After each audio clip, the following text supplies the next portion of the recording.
سامعین ناظرین، infection control society آپ کی صحت کے لیے، آپ کی آگاہی کے لیے مختلف مضامین آپ کی سماعت کے لیے پیش کرتی ہے، جس سے آپ فائدہ اٹھا کر اپنی صحت کو بہتر رکھ سکتے ہیں اور اپنی فیملی کے مسائل کو حل کر سکتے ہیں۔ مسلسل خشک کھانسی کا ایک آسان علاج آپ کو بتانا چاہیں گے، جو کہ ہر گھر کا مسئلہ ہے، اور ہر گھر کے مسائل جو کہ روزمرہ سامنے آتے ہیں ان کو کس طرح حل کرنا چاہیے، تو اس کو بہتر طریقے سے حل کرنے کے لیے ہم آپ کو معلومات دینا چاہیں گے۔ نزلہ، زکام، کھانسی، بخار ہماری زندگی کے معمولات کا ایک حصہ ہیں۔ ہم میں سے تقریباً ہر فرد اس سے متاثر ہوتا ہے۔ ہم میں سے تقریباً 9% یعنی کہ 9% افراد کو، 100 میں سے 9 افراد کو سال میں کم از کم ایک مرتبہ ضرور اس سے سابقہ پڑتا ہے، اور کچھ ایسے بھی ہیں جو سال میں 2-3 بار ان عوارض سے متاثر ہوتے ہیں۔ نزلہ زکام کا سبب بننے والی بے شمار وائرسز ہیں جو خاص طور پر سردی کے دنوں میں ہم پر حملہ آور ہوتے ہیں۔ ہمارا جسم ان میں سے ہر ایک کو شکست دینے کے لیے دفاعی حکمت عملی ترتیب دینے میں کامیاب نہیں ہو پاتا۔ یہ وائرسز ناک، چہرے کی ہڈیوں کے درمیانی خلا یعنی کہ سائنسز، حلق اور پھیپھڑوں کے اوپری حصوں پر حملہ آور ہوتے ہیں۔ اگر نزلہ زکام 14 ڈیز سے زیادہ عرصے تک جاری رہے تو یہ باور کرنا درست ہوگا کہ وائرسز نے ناک، گال اور پیشانی کی ہڈیوں کے جو جگہیں ہیں جہاں ہوا بھری ہوتی ہے اپنا ٹھکانہ بنا لیا ہے۔ وہاں پر موجود جھلیاں سوزش کا شکار ہو گئی ہیں، یعنی انفلیمیشن کا شکار ہو گئی ہیں۔ اس طبی صورتحال کو سائنوسائٹس کہتے ہیں۔ شروع میں یہ سائنوسائٹس ایکیوٹ سائنوسائٹس ہوتی ہے، لیکن آہستہ آہستہ اگر اس کے اندر کوئی اور بیکٹیریا بھی داخل ہو جائیں تو وہ کرونک سائنوسائٹس بن جاتی ہے۔ اس کی علامتوں میں ناک بند ہونا، ناک بہنا، چہرے کی ہڈیوں میں درد یا دباؤ محسوس کرنا، کھانسی، تھکاوٹ، بعض اوقات بخار شامل ہیں۔ بعض مریضوں میں مسلسل خشک کھانسی کا سلسلہ شروع ہو جاتا ہے۔ اس کی وجہ سائنس کے سوجن یعنی کہ مترم جھلیوں سے رطوبت کا حلق میں اترنا ہوتا ہے، جس سے گلے میں خراش پیدا ہوتی ہے اور کھانسی کی لہر اٹھتی ہے۔ یعنی کہ رات کو سوتے وقت یہ سائنسز جو ہیں ان کے اندر سے جو رطوبت پیدا ہوتی ہے وہ پیچھے کی طرف جا کے گرتی ہے۔ صبح کو جو فرنٹل سائنسز ہیں جو کہ سر کے سامنے کی ہڈی میں ماتھے پیشانی کے سامنے ہوتے ہیں، اگر ان میں رطوبت جمع ہو جائے تو صبح اس میں سے اخراج شروع ہو جاتا ہے۔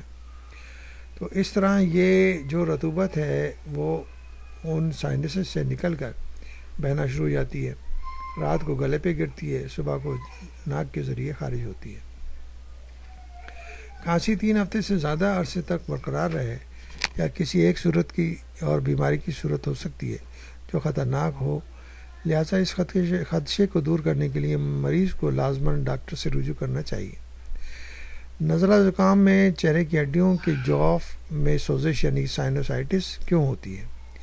یہ بات واضح نہیں کہ تاہم دیکھا یہ گیا ہے کہ جو لوگ خارج عناصر سے زیادہ حساسیت اور الرجی رکھتے ہیں ان کے سائنس زیادہ جلدی سوج جاتے ہیں اور ان کو زیادہ جلدی سائنوسائٹس ہوتی ہے۔ تاہم ان دونوں میں کوئی براہ راست تعلق ثابت نہیں کیا جا سکا۔ جن لوگوں کو نزلہ زکام کے ساتھ مسلسل کھانسی کی شکایت ہوتی ہے ان میں عام طور پر کھانسی کے شربت سے بھی کوئی فائدہ نہیں ہوتا، کیونکہ وہ بلغم کو حلق میں اترنے سے روکنے میں کوئی کردار ادا نہیں کرتے۔ اس سلسلے میں ڈاکٹر مریضوں کو اسپرے یا ڈراپس کی صورت میں اسٹیرائڈز تجویز کر دیتے ہیں تاہم سائنس کی سوزش کم کی جا سکے۔ اس صورتحال سے باہر نکلنے کے لیے ایک اور مفید راستہ یہ ہے کہ نمک ملے پانی سے ناک کے نتنوں کو بذریعہ پچکاری غسل دیا جائے، جسے سلائن لیواج بھی کہتے ہیں۔ اس مقصد کے لیے ایک پینٹ یعنی کہ تقریباً آدھا لیٹر پانی میں ایک چائے کے چمچے کی مقدار نمک اور اتنا ہی کھانے کا سوڈا ملائیں اور پھر اس محلول کو کسی محفوظ کنٹینر میں فریج میں اندر رکھیں اور حسب ضرورت اس محلول کو چلوں میں بھر کر ناک میں کے اندر داخل کریں۔ دن میں 2-3 بار ایسا کرنے سے سوزش کم ہوگی اور اسٹیرائڈز کے لیے ڈاکٹرز کے پاس جانے سے پہلے بہت سے مریض افاقہ محسوس کرنے لگیں گے، لیکن اگر نمک کے محلول کو ناک میں انڈیلنے کے باوجود 1-2 ہفتے تک کھانسی جاری رہے تو ممکنہ طور پر اسٹیرائڈز کی ضرورت ہو سکتی ہے۔ بہتر ہوگا کہ نمکین پانی ناک میں ڈالنے کے بعد اسٹیرائڈز اسپرے استعمال کریں۔ اس علاج سے 2-3 ہفتے میں کھانسی ختم ہو جانی چاہیے، لیکن علامتیں اگر 12 ویکس تک سے زیادہ برقرار رہیں تو یہ کرونک رائنوسائنوسائٹس کی شکایت ہو سکتی ہے، جس میں اسپیشلسٹ سے رجوع کرنا ضروری ہوتا ہے۔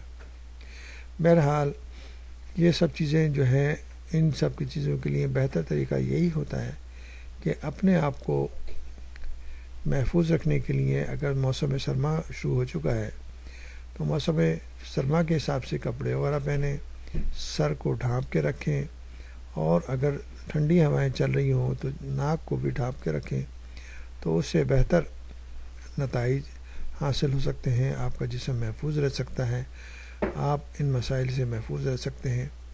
آج کل کے حساب سے جیسے کہ ہمارے ممالک میں گیس کی کمی ہے اور شدید سردی کے موسم کی وجہ سے گھر ٹھنڈے ہیں، تو ان کے اندر ضروری ہے کہ گھر اپنے آپ کو محفوظ کپڑوں کے ذریعے محفوظ طریقے سے گھر کے اندر بھی رہنا ضروری ہے تاکہ ٹھنڈ کا اثر نہ ہو سکے اور ان مسائل سے آپ بچ سکیں۔